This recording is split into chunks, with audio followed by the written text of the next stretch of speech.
Shalom Bapak Ibu Saudara yang dikasihi Tuhan, sungguh kita mempunyai contoh-contoh di dalam Alkitab yang luar biasa sehingga semua contoh ini membangun saudara dan saya untuk kita semangat dan percaya bahwa Tuhan bisa memakai siapapun saudara dan saya.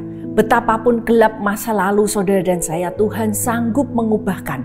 Dan salah satu contoh yang luar biasa yaitu adalah Rasul Paulus.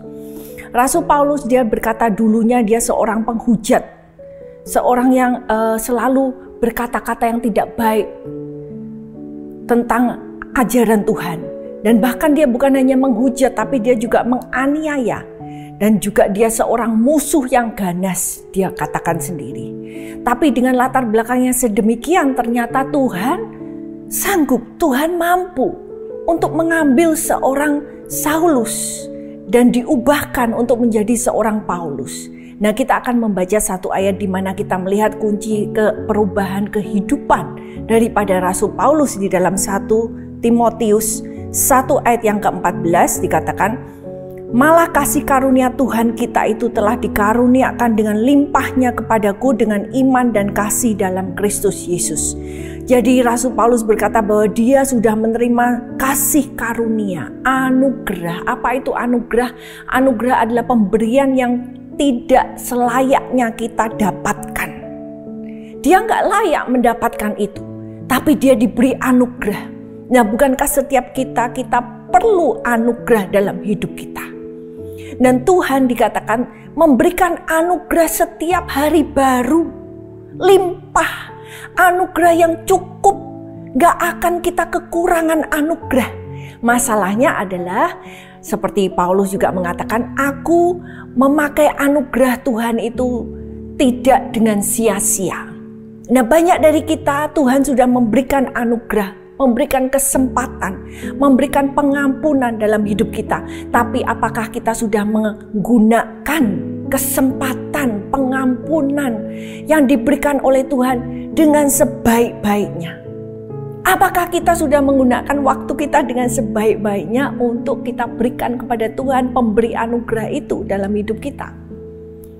Dan Paulus berkata, anugerah yang melimpah itu diberikan kepadaku dengan iman dan kasih dalam Kristus Yesus. Di sini kita melihat Tuhan berkata bahwa ada 3 hal, yaitu iman, kasih, dan harap. Dan di sini ketika Paulus menerima Yesus, maka dia beriman kepada Yesus. Dan ketika dia mulai menerima iman kepada Yesus dikatakan kasih.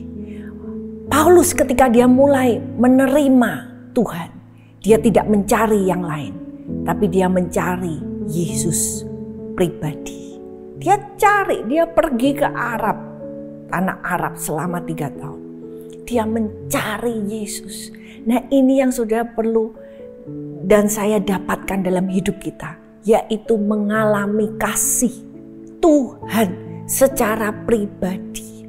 Kalau sudah baca kehidupan Paulus, dia berkata, siapa yang dapat memisahkan aku daripada kasih Allah?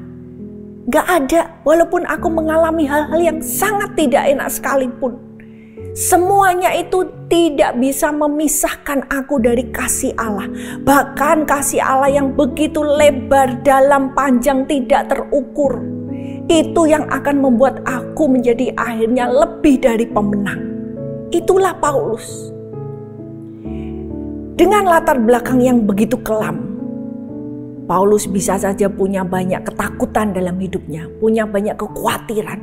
Tapi karena dia mendapatkan kasih daripada Bapa, dia mendapatkan keamanan, identitasnya aman di dalam Tuhan. Dia kenal siapa yang mengasihi dia, dia kenal siapa yang menebus dia.